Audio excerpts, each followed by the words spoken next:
Assalamualaikum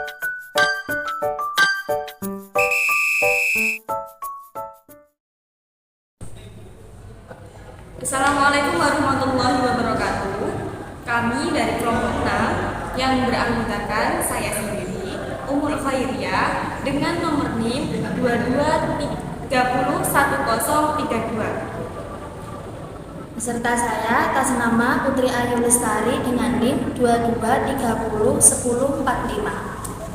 Di sini kita akan menerangkan tentang kaidah-kaidah fikih yang biasanya disebut dengan al-qawaid al-fiqhiyah al-ammah yang bagian pertama. Al-qawaid al-fiqhiyah al-ammah ini adalah kaidah-kaidah fikih yang bersifat umum yang mana berlaku pada semua bidang ilmu-ilmu fikih. Baik, yang pertama adalah kaidah al-ijtihadu la yunqadu bil ijtihadi, yang artinya ijtihad tidak boleh dirusak atau tidak bisa diubah dengan ijtihad yang lain, yang artinya bahwa ijtihad yang telah dilakukan oleh seorang ulama tentang suatu perkara tidak dapat dibatalkan oleh ijtihad yang datang kemudian, meskipun perkaranya bisa sama. Hal ini dimungkinkan karena adanya perbedaan situasi dan kondisi yang bisa mempengaruhi proses dan hasil ijtihad. Ijtihad yang lalu tetap saja dapat diberlakukan pada situasi dan kondisi yang lalu. Jadi artinya tidak bisa membatalkan atau merusak hasil ijtihad yang dahulu atau yang sudah muncul di awal. Ketika suatu perkara sudah diijtihadi atau dihukumi pada zaman dahulu dan ternyata pada zaman sekarang muncul permasalahan lagi dan diijtihadi dengan hukum yang baru yang lebih relevan dengan zaman sekarang, maka tidak bisa menyalahkan atau merusak ijtihad yang sudah dulu ada pada di awal. Seperti contoh, ketika pertama kali orang Muslim itu mengacu bahwa arah kiblat itu berada di Masjidil Aqsa, selang 13 sampai 16 bulan setelah Hijriah, kemudian Nabi Muhammad mendapatkan wahyu bahwa kiblat umat Muslim itu berada di Mekah.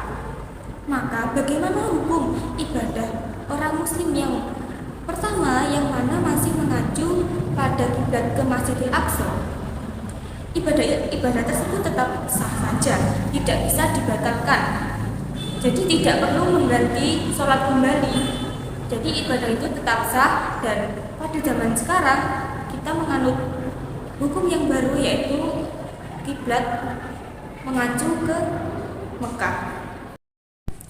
Dan kaidah yang kedua adalah kaidah at-tabi'u yasqutu bisukutul matbu'in, yang artinya perkara yang mengikuti menjadi gugur sebab gugurnya perkara yang diikuti. Kita langsung masuk ke contoh kasus,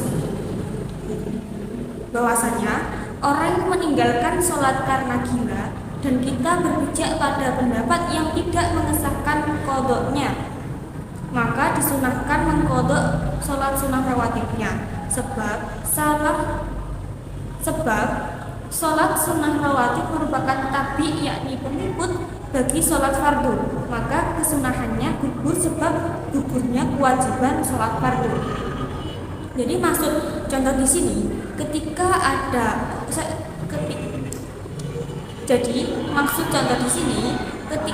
ada orang gila, maka dia otomatis gugur untuk melaksanakan kewajiban sholat fardu, karena salah satu syarat sah dari sholat itu adalah berakal sehat, sedangkan orang gila itu akalnya kan tidak sehat, berarti dia tidak mempunyai kewajiban untuk melaksanakan sholat fardu.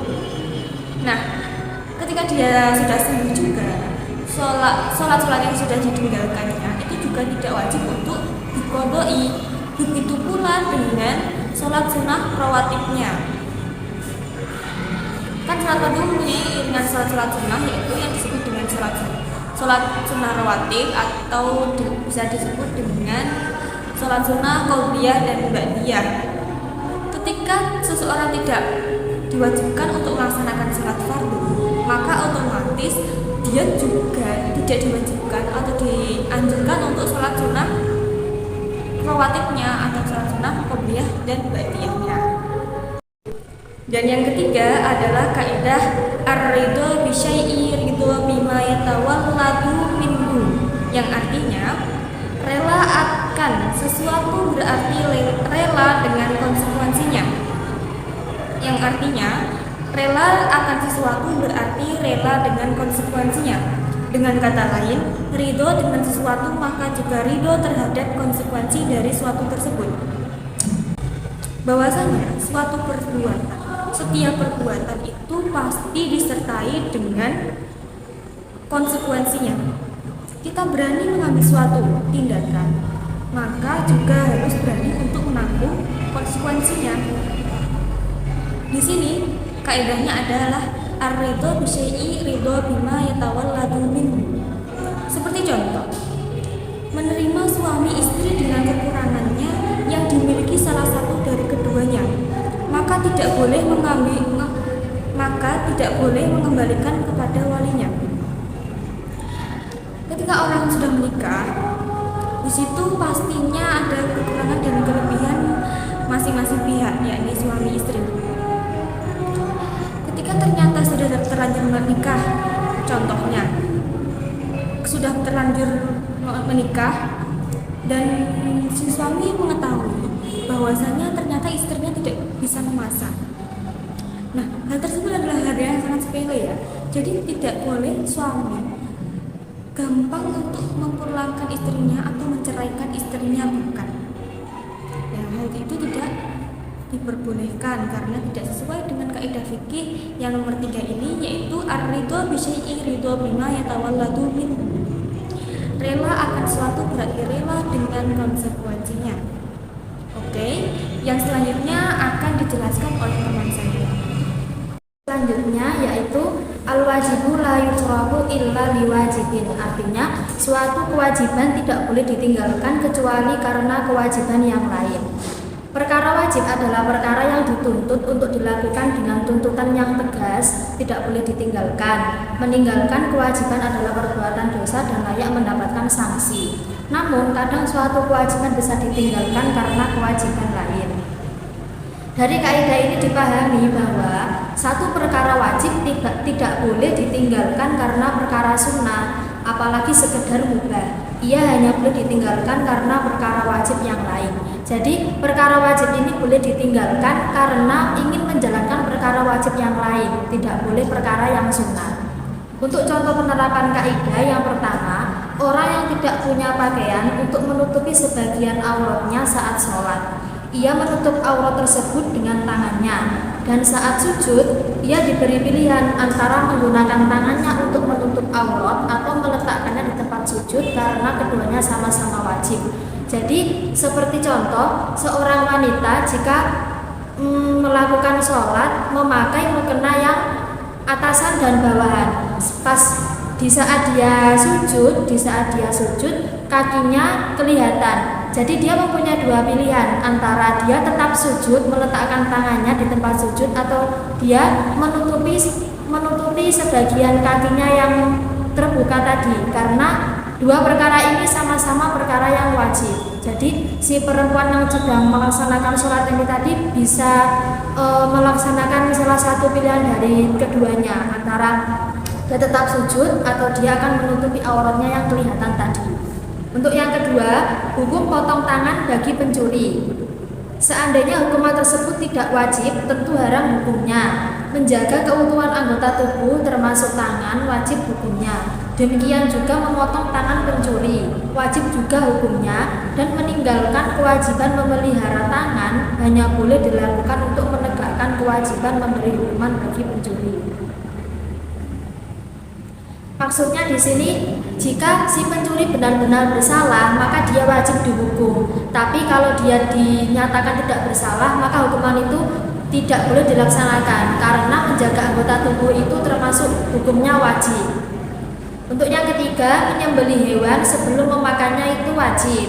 Namun ia bisa ditinggalkan karena kewajiban lain, yaitu ketika orang yang sedang kelaparan dan hanya ada bangkai yang bisa ia makan, maka ia wajib memakan bangkai tersebut. Ketika ingin menyantap sebuah daging kurban misalnya ya, kan itu harus disembelih terlebih dahulu. Jadi wajib untuk disembelih terlebih dahulu. Kecuali kalau seumpama kita ada di tengah hutan, tidak ada makanan, tidak ada binatang yang halal untuk dimakan, adanya cuma bangkai, tidak apa-apa kita makan itu, karena itu dalam keadaan yang genting, dalam keadaan yang penting. Daripada kita mati kelaparan, lebih baik kita makan bangkai, tidak apa-apa, karena di dalam hutan tidak ada hewan ataupun makanan yang halal untuk dimakan, adanya cuma bangkai itu tadi. Terus yang keempat, contoh yang keempat, khitan hukumnya wajib, karena seandainya ia tidak wajib maka ada keharaman yang dilanggar, yaitu memotong anggota tubuh dan membuka aurat di hadapan orang lain. Khitan bagi kaum laki-laki itu wajib karena ya selain untuk kesehatan juga ibadah. Yang kelima, makmum wajib mengikuti imam untuk tasyahud awal, meski ia telah berdiri untuk rakaat ketiga, karena mengikuti imam wajib hukumnya. Sedangkan bagi imam dan orang sholat sendirian, jika ia telah berdiri untuk rakaat ketiga dan tidak tasyahud awal, tidak boleh baginya kembali duduk untuk tasyahud awal, karena itu berarti meninggalkan yang wajib demi melakukan yang sunnah. Makmum sebagai makmum sholat ya wajib mengikuti imam untuk tasyahud awal, meski ia telah berdiri untuk rakaat ketiga. Jadi seumpama kalian datang telat, belum tasyahud awal tapi sudah rakaat ketiga, yang kalian harus ikut imam, tidak boleh sholat sendiri, karena kan posisi kalian menjadi makmum. Beda lagi kalau kalian menjadi imam atau kalian sholat sendiri. Jika kalian sudah pada rakaat ketiga terus kalian lupa belum tasyahud awal, kalian tidak boleh kembali lagi duduk untuk tasyahud awal. Itu kan hukumnya sunnah. Jadi diwajibkan saja untuk berdiri, nanti di hari sholat dilaksanakan sujud syahwi untuk kelupaan tadi. Untuk yang keenam, berdehem yang keluar darinya 2 huruf, jika itu dilakukan agar ia bisa membaca Al-Fatihah maka ia diberi uzur. Namun jika berdehem tersebut dilakukan agar bisa menyaringkan suara saat membaca Al-Fatihah, ia tidak diberi uzur karena menyaringkan suara hanya sunnah, tidak wajib.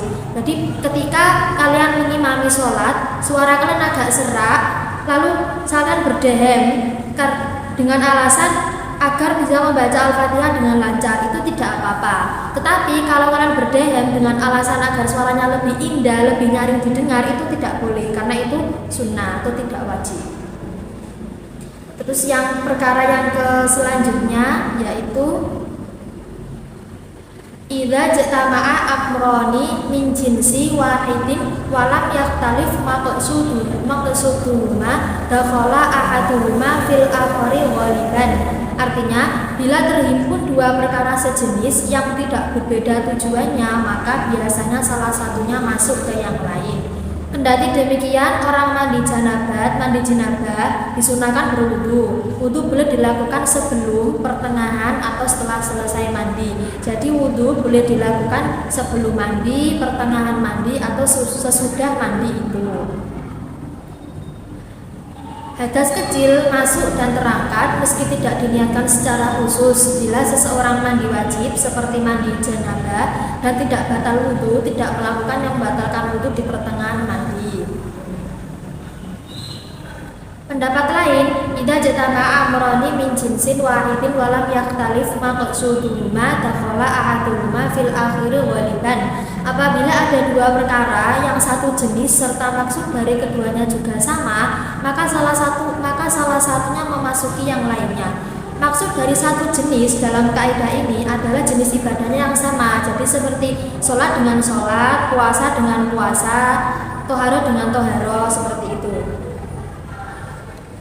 Misalnya, ada seseorang berniat puasa sunnah di Ayyamul Bid atau puasa 3 hari tanggal 13, 14, 15 pada bulan Hijriah. Kebetulan bersamaan dengan puasa sunnah Senin Kamis, maka cukup bagi orang itu mengerjakan mengerjakan 1 kali puasa dengan niat ganda, berniat puasa Ayyamul Bid juga puasa sunnah Senin Kamis. Jadi ketika ada seseorang berniat puasa sunnah pada Ayyamul Bid tadi pada tanggal 13, 14, 15 pada bulan Hijriah, terus kebetulan pada tanggal-tanggal itu ada hari Senin atau hari Kamis, dan kebiasaan dia itu sholat puasa Senin Kamis. Jadi cukup bagi dia untuk menggabungkan satu niat puasa Ayyamul Bid tadi sama niat puasa hari Senin atau hari Kamis tadi. Dan untuk pelaksanaan puasanya cukup 1 kali dengan niat ganda tadi. Terus yang kedua, begitu pula dengan ibadah-ibadah lainnya seperti sholat sunnah qobliyah dengan sholat sunnah tahiyatul masjid, atau sholat sunnah tahiyatul masjid dengan sholat sunnah wudu. Jadi dalam satu pelaksanaan tapi 2 niat. Begitu pula dalam toharoh, misalnya ketika mandi sunnah di hari Jumat bersamaan dengan hari raya Idul Fitri, maka cukuplah mandi sunnah 1 kali dengan berniat mandi sunnah Jumat dan Idul Fitri. Jadi kalau seumpama hari raya Idul Fitri itu bertepatan dengan hari Jumat, jadi cukup bagi yang laki-laki ya kan ini sholat Jumat, jadi cukup mandinya 1 kali pada saat ingin melaksanakan sholat Idul Fitri tadi, tapi niatnya sudah ganda, niat mandi Idul Fitri, hari raya Idul Fitri, dan mandi untuk sholat Jumat, seperti itu. Jadi pelaksanaannya cukup 1 kali disertakan dengan niatnya yang berbarengan. Demikian penjelasan dari kelompok 6, yaitu yang berjudul Kaidah Fikih Umum yang pertama. Untuk kurang lebihnya kami dari kelompok 6 mohon maaf sebesar-besarnya. Wassalamualaikum warahmatullahi wabarakatuh.